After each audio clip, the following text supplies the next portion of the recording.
আজকে আমরা মাননীয় হাইকোর্টের শরণাপন্ন হয়েছি, কারণ গত 15.5 বছর ধরে আমাদের দেশে হাসিনা সরকার যত অরাজকতা করেছে, মানে হাসিনা সরকারকে তো আমরা তাড়াতে সক্ষম হলাম একটা গণহত্যার পর, কিন্তু এছাড়া অর্থনৈতিক যত ক্রাইমস তারা কমিট করেছে এগুলোর কোনো মানে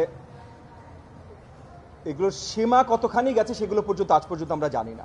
সো আজকে মাননীয় হাইকোর্টের শরণাপন্ন আমরা হয়েছি যে এই যে গত 15.5 বছরে যে লক্ষ কোটি টাকার তারা প্রকল্পগুলো করেছে, এর ভিতরে কত কারাপশন হচ্ছে এটা রিলেটেড সবচেয়ে বড় প্রকল্প যেটা ছিল রূপপুর নিউক্লিয়ার পাওয়ার প্ল্যান্ট, সেই রূপপুর নিউক্লিয়ার পাওয়ার প্ল্যান্টের এই প্রকল্পর বিরুদ্ধে গণমাধ্যমে অনেক লেখালেখি এসছে, অনেক আলোচনা এসছে যে এখানে $5 বিলিয়ন পর্যন্ত শেখ হাসিনা এবং ওনার পরিবারবর্গরা করাপ্ট প্র্যাকটিসেসের মাধ্যমে এ দেশ থেকে পাচার করে মালয়েশিয়ান ব্যাংক অ্যাকাউন্টসগুলোর মাধ্যমে তারা তাদের দেশে নিয়ে গেছেন।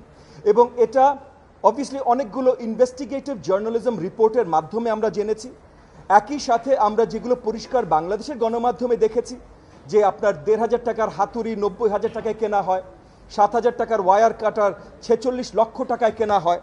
এগুলো আমাদের কাছে পরিষ্কার করে দেয় যে নিশ্চয়ই যেই ধরনের করাপশনের কথা বলা হয়েছে, এবং পরিষ্কারভাবে বিদেশি গণমাধ্যমে এসেছে যে শেখ হাসিনা খুদ, উনার ছেলে জনাব সজীব ওয়াজেদ জয়, উনার বোন শেখ রেহানা এবং উনার বোনের কন্যা যিনি এখন যুক্তরাষ্ট্রের এমপি পদে আছেন, যুক্তরাজ্যের এমপি পদে আছেন, টিউলিপ সিদ্দিকী, ইনাদের 4 জনের নাম বারবার করে এসেছে যে টিউলিপ সিদ্দিকীর সহযোগিতায় জনাব সজীব ওয়াজেদ জয় এবং শেখ রেহানার ব্যাংক অ্যাকাউন্টে এই $5 বিলিয়ন পাচার করা হয়েছে। এবং এই যেই রূপপুর পাওয়ার প্ল্যান্ট প্রজেক্ট থেকে এই $5 বিলিয়ন পাচার করা হয়েছে, এইটার টোটাল অ্যামাউন্ট বাংলাদেশি সরকারের যেটা বহন করতে হচ্ছে সেটা অলমোস্ট $13 বিলিয়ন। এবং এই যে 2400 মেগাওয়াটের যে দুটো ইউনিটের পাওয়ার প্ল্যান্ট 1200 মেগাওয়াটের, সেটার কস্ট তারা দেখিয়েছেন অলমোস্ট $13 বিলিয়ন। একই ধরনের দুটো ইউনিট কুন্দাকুলম ইন্ডিয়াতে এই একই রোস্টারম কোম্পানিটাই তারাই স্থাপন করেছেন, সেটার তাদের পুরো খরচ হয়েছিল $6.5 বিলিয়ন। সো তাহলে এখানে আমরা দেখছি যে অলমোস্ট ডাবল খরচ বাংলাদেশে তারা দেখিয়েছেন।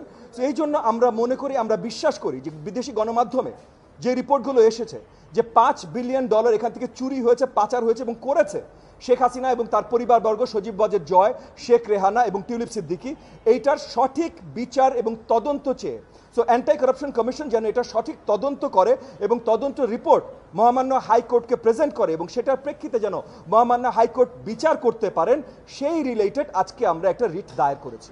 জি, আমরা দুদকে রিকোয়েস্ট জমা দিয়েছি এটার অনুসন্ধান করবার জন্য। না, ওটার অফিশিয়াল রেসপন্স আমরা না পেয়ে আমরা পিআর দায়ের করেছি। গত মাসে আমরা জমা দিয়েছি।